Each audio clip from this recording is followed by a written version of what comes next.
to be honest and define progress when it comes to economic matters. What is progress? How are we going to find universal freedom? Okay, how do we seek that? Understanding basic economic principles, understanding supply and demand, what direction we're supposed to go as a civilized society, the rhyme and reason, the whys and wherefore, why your cost of living is supposed to go down. What is that rationale based on? And here it is. It's because we find easier and easier ways to produce not only the things we absolutely need, okay, which are very few, but also the things we want. So once you understand that stuff, then you can convey it to other people, and don't let people run. Don't let them prescribe to ignorance is bliss anymore. We've just got to say, look, man, you're going to answer someday. Nobody has to answer to me, okay? Nobody has to answer to anybody as far as I'm concerned. But we do need to answer to our conscience. We do need to answer to God, at least. We need to do that. And when you do that and you're being honest, God will show you the truth. And the truth about economic matters cannot be more important, because this is the root of all the problems in our land. Like Jesus said, it's the root of all the evil. We're trying to serve two different gods. We're all trying to do it. I confess and I openly admit that I could be a money lover, just like we all can. I mean, God's not stupid. He knows I could be as materialistic as they get, right? I mean, don't we all have that side of us? That how many people out there want to play the lottery and they just lust and fantasize about being super wealthy and entering that category? It's like, oh my God, I mean, that's their God. And we're here for a little while. We might be dead today. We don't know. Be who be who you want to be. Be real. Be somebody that God can be proud of. What do you want? What do you want for humanity? What are you looking for? Don't you want your fellow man to be taken care of? Don't you want the best for everybody? Aren't you willing to offer the same things you want for your children, for your family, to other people? Or would you withhold those things if you saw that as necessary so that you had an advantage? I mean, ponder these things. Be introspective and ruminate and contemplate these things, because I'm telling you, it's about salvation at the end of the day. It's about where your soul goes from here. And at least I know, look, I want to be around like-minded people. So if I don't end up going to heaven for some reason, I missed the mark or something, at least I want to go around like-minded people that really are real, that are willing to serve each other without advantage, that are willing to live at least free. And I'm willing to lay all my cards on the table. And maybe somebody will say, oh, you don't know what you're talking about. Even though you don't have anything, okay, materialistically speaking, monetarily speaking, okay, you've got a lot more than other people in the world, they might tell me. And you have no idea what it means to just lay all your cards on the table. And they can believe what they want to believe, but it's just not true.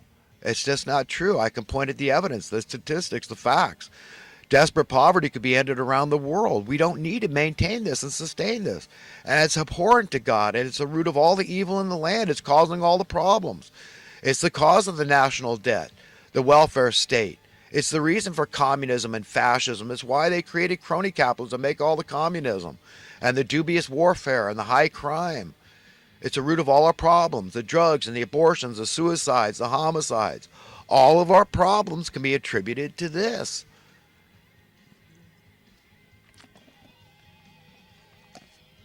Anyhow, I'm going to move on to some of the recent current events and lay off the pontificating for now, huh?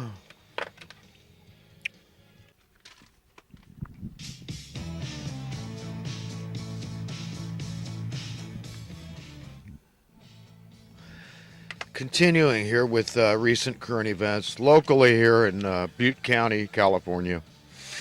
This homeless guy that was trying to break into this guy's mobile home got shot in the head. He went to the hospital, and I knew he was going to either be brain dead probably or die. I think the likelihood when you're shot in the head is and he died this past week. So in fact, that same evening after I made the videos, he ended up dying at the hospital,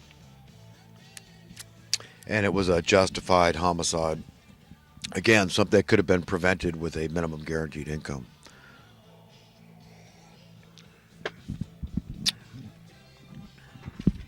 I could save you a fortune, if you would prescribe to that. I am a Christian conservative, okay, and I'm willing to do the math with you, and I can prove to you what I'm saying is true. And you know what you're going to have to pay less for a kinder, safer, gentler society. So you could call me liberal if you want. You could call me socialist if you want, but I'm not. I mean, I'm not socialist. I'm not the Robin Hood guy. I'm not going to take from the haves to give to the have. I'm not going to steal from anybody. So, no, no. You understand? I mean, the people that are running the show, these grand puppeteers, it's everything they could do to just make sure things stay wrecked up. Okay, it's all their meddling, all their intervention, and all their interfering and bailing out the too big to jail and too big to fail people. Okay, that allow this to happen. They want it to happen. They don't want the wheels to run smooth. Okay, they don't want us to ever gain any footing as a society, as a civilization, and progress. They don't want that. They don't want universal prosperity. Understand that. Okay, they don't want you to have any appreciable amount of time to figure out that it can work much better.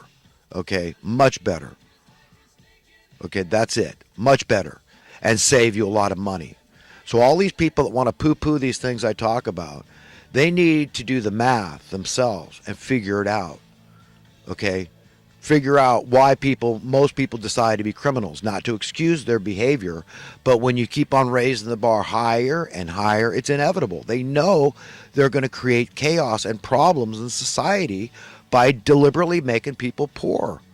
And if you look up the definition of oppression, I mean, deliberate impoverishment of the masses is at about the top of the list. It's poverty. It's making people live in poverty when they don't need to make people live in poverty. Nobody has to be desperately poor.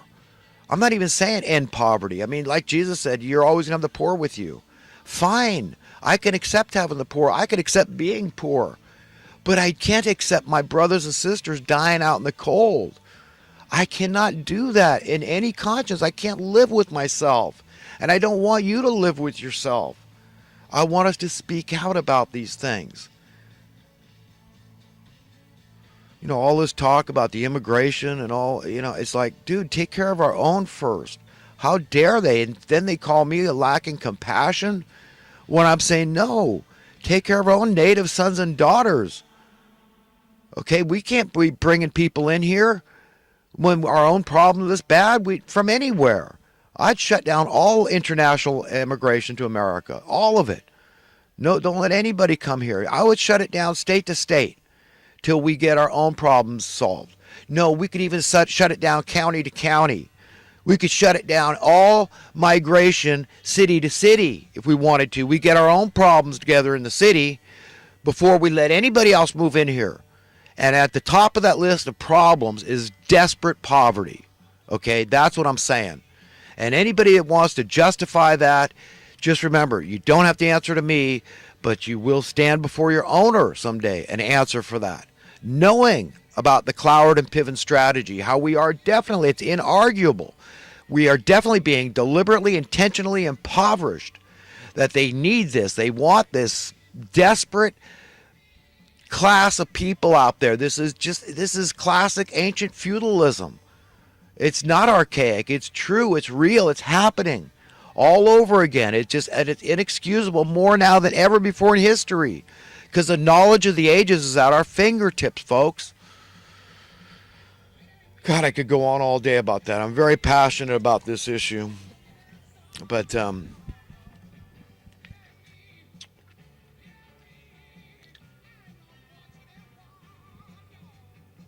yeah, I mentioned that women deal with stress better last time, you know, and I have to check out my own, you know, I vet myself. And, you know, there's people that say, no, they don't deal as well with stress. And then there's other studies that show that they deal better with stress. So I think the way God made them is tougher, you know, the stronger brain blood barrier and the constitution, the extra layer of fat so they could, you know, take care of the kids and all that. So nature did make the woman actually physiologically, she's stronger. They live longer. So, you know, it stands to reason that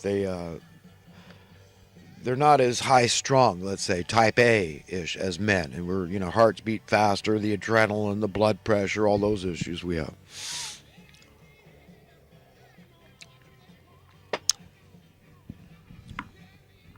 Oh, this government shutdown, huh? Isn't that funny? Boy, you notice that didn't last long, right?